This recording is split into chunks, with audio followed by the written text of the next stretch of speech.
നാളെ 2 ജില്ലകളിൽ red, orange അലർട്ടിന് സാധ്യത.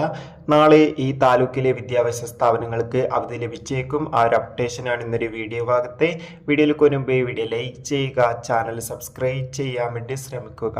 കഴിഞ്ഞ 3 ദിവസമായി കേരളത്തിലെ വിവിധ ജില്ലകളിൽ അതിശക്തമായ മഴയായിരുന്നു. എന്നാൽ ഇന്ന് ജൂൺ 19 തീയതി അത്യാവശ്യം മഴയുടെ ശക്തി കുറയുന്നുണ്ട്. അതോടുകൂടി ഇപ്പോൾ ഓറഞ്ച്, റെഡ് അലർട്ട് ഉണ്ടായിരുന്ന ജില്ലകളിൽ ഇപ്പോൾ യെല്ലോ അലർട്ടായിട്ട് മാറിയിരിക്കുകയാണ്. കണ്ണൂർ, കാസർഗോഡ് ജില്ലകളിൽ അത്യാവശ്യം ഒരു പരിധിവരെ മഴ കുറഞ്ഞിട്ടുണ്ട്. അതോടുകൂടി ചില സ്ഥലങ്ങളിൽ ശക്തമായ മഴയും പെയ്യുന്നുണ്ട്.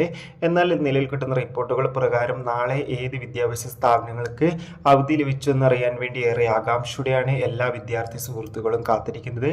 എന്നാൽ നാളെ ഇതുവരെ എവിടെയും അവധി പ്രഖ്യാപിച്ചില്ല. മിക്കവാറും ആലപ്പുഴ ജില്ലയിലെ കുട്ടനാട് താലൂക്കിലെ വിവിധ വിദ്യാഭ്യാസ സ്ഥാപനങ്ങൾക്ക് നാളെ അവധി ലഭിക്കാൻ ഏറെ സാധ്യതയുണ്ട്. എന്തായാലും കാത്തിരിക്കാം കൂടുതൽ അപ്ഡേഷൻ അറിയാൻ വേണ്ടി. Bye bye.